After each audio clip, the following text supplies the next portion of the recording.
નમસ્કાર ખેડૂત મિત્રો, જય કિસાન જય ભારત। ખેડૂત ભાઈઓ, આજે તારીખ 20 ફેબ્રુઆરી 2025 ગુરુવારનો દિવસ છે। માર્કેટિંગ યાર્ડના કામકાજનો આજે ચોથો દિવસ છે। અત્યારના દિવસે આપણે જોઈએ તો આપણા જૂના જીરામાં લગભગ 3000 થી લઈ અને 3800 સુધી સારા માલ વેચાઈ રહ્યા હોય તો 3800 એ માંડ કોઈ ખેડૂતનો માલ પહોંચે છે।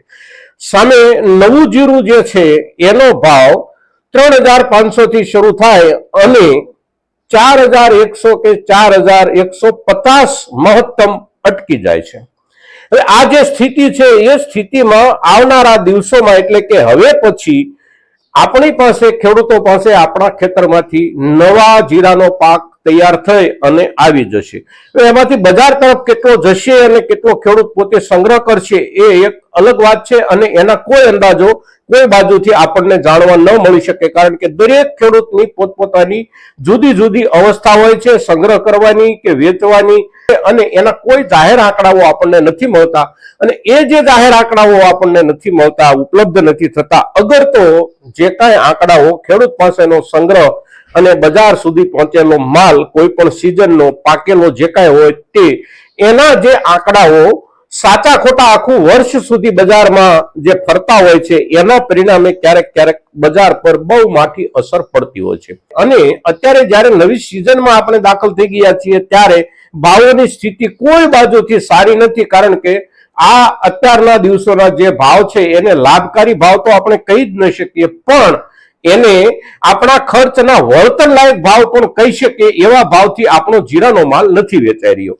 હવે આ જે પરિસ્થિતિ છે એ પરિસ્થિતિ કેવા કારણોસર છે અને એ કારણો તરફ આપણે સામાન્ય નજર નાખશું તો આવનારા દિવસોમાં આપણી પાસે જે નવો માલ પાકીને આવવાનો છે એનો ભાવ ખરેખર બજારમાં શું થઈ શકે એ દરેક ખેડૂત તરીકે આપણે આપણા જ હિસાબથી અંદાજ મૂકી શકીએ છીએ। મિત્રો, સ્વાભાવિક રીતે આપણે મોટા ભાગે દરેક ચીજ વસ્તુઓમાં એવું માનતા હોઈએ છીએ કે આ ચીજની નિકાસ થાય આંતરરાષ્ટ્રીય બજારમાં તો આપણને સારા ભાવ મળે, અને એ હકીકત કેટલીક ઉત્પાદિત વસ્તુઓમાં ખૂબ સાચી હોય છે અને વ્યાજબી પણ હોય છે।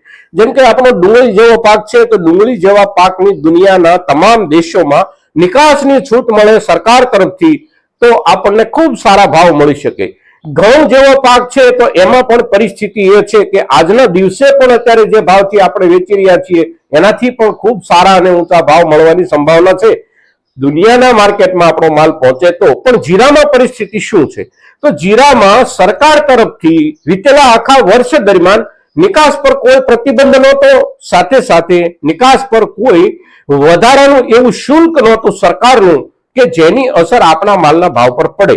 પણ આંતરરાષ્ટ્રીય બજારમાં માલ જે ભાવથી વેચાતા હતા અને જેટલો જથ્થો બજારમાં આવતો હતો આંતરરાષ્ટ્રીય બજારમાં ભારતમાંથી નિકાસ કરવા માટેનો એ જથ્થામાં આખા વર્ષ દરમિયાન જરૂરિયાત કરતા વધારે માલ કાયમ માટે આવતો રહ્યો। આખા વર્ષ દરમિયાન આપણે જોયું ગયા વર્ષના નવી સિઝનની શરૂઆતના સમયથી આપણો ખેડૂત વર્ગ એવું કહેતો હતો કે આ વખતે ખેડૂતો પાસે જાજો માલ પાકી અને નથી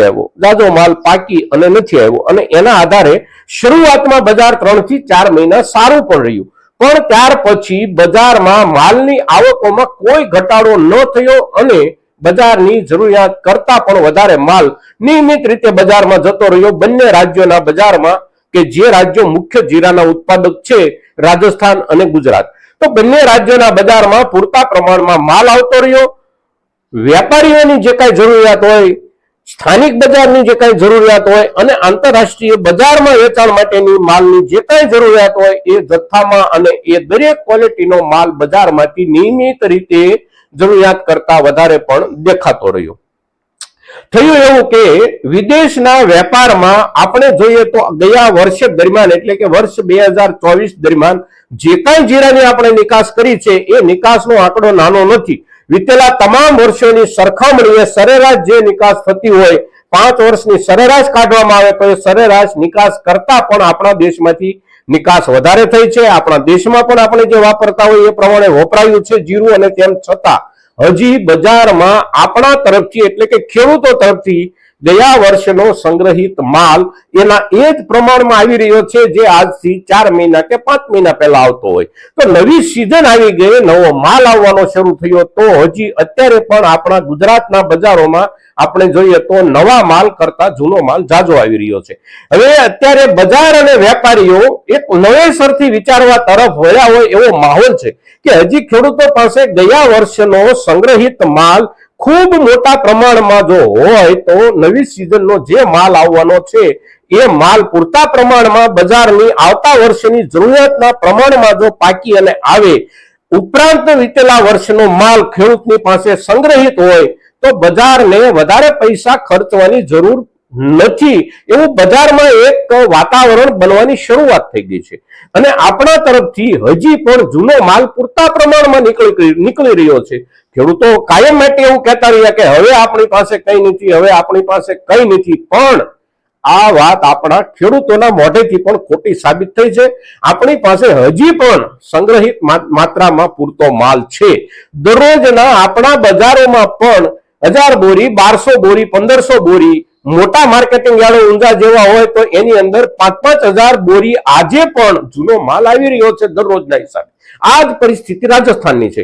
નવો માલ હજી આવવાની શરૂઆત થઈ છે અને એ શરૂઆતમાં અત્યારના દિવસોમાં જે કઈ અમુક પ્રમાણમાં માલ આવી રહ્યો છે આ માલમાં 10-15 દિવસ પછી ખૂબ મોટા પાયે વધારો થવાની પણ શક્યતાઓ છે. વાવેતર ઘટ્યું હોય તો પણ પાકમાં એટલે કે ઉત્પાદનના જથ્થામાં ગયા વર્ષની સરખામણીમાં બહુ લાંબો ટૂંકો ફરક પડે એવું બજારના અંદાજો પ્રમાણે વેપારીઓને અત્યારે નથી લાગતું. આપણે ખેડૂતો તરીકે એવું વિચારીએ છીએ અને માનીએ છીએ કે આ વર્ષમાં પાક ઓછો છે, ઉત્પાદન ઓછું થશે, પણ બજાર એવું નથી માનતું કે ઉત્પાદન ઓછું થશે અને બજાર એવું જે નથી માનતું એના કારણે બજાર વધવાને બદલે રોજે રોજ ઘટી રહ્યું છે. અને બજાર જે ઘટી રહ્યું છે એમાં સૌથી મોટું કારણ આપણી પાસે ગયા વર્ષનો જીરાનો સંગ્રહિત માલ, મોટા જથ્થામાં માલ અને અત્યારે બજારમાં એની પૂરતા પ્રમાણમાં આવકો. આંતરરાષ્ટ્રીય બજારના ભાવોનું પણ એક લેવલ હોય છે, એક સપાટી હોય છે અને એ સપાટીથી ઊંચા ભાવ દુનિયામાં પણ ક્યાંય મળતા નથી. તો એ જે સપાટી છે એ સપાટીએ આપણા દેશના વેપારીઓ આંતરરાષ્ટ્રીય બજારમાં માલનો વેપાર કરી રહ્યા છે અને જે રૂપમાં એ વેપાર કરી રહ્યા છે ને એમની જે માલની જરૂરિયાત છે એ પ્રમાણે આપણા તરફથી બજારમાં માલ જઈ રહ્યો છે. એટલે અત્યારે તમામ બાજુએથી આપણે જોઈએ, વિચારીએ અને એને સમજવાનો પ્રયાસ કરીએ તો આપણા જીરાના ભાવ પર સૌથી મોટી જે કઈ અસર અત્યારે ભાવને દબાવવા માટે કામ કરતી હોય તો એ અસર છે આપણી પાસે ગયા વર્ષનો સંગ્રહિત માલ. આપણને આંતરરાષ્ટ્રીય બજારમાં માલ વેચવા માટે સરકાર તરફથી પણ કોઈ પાબંદી નથી.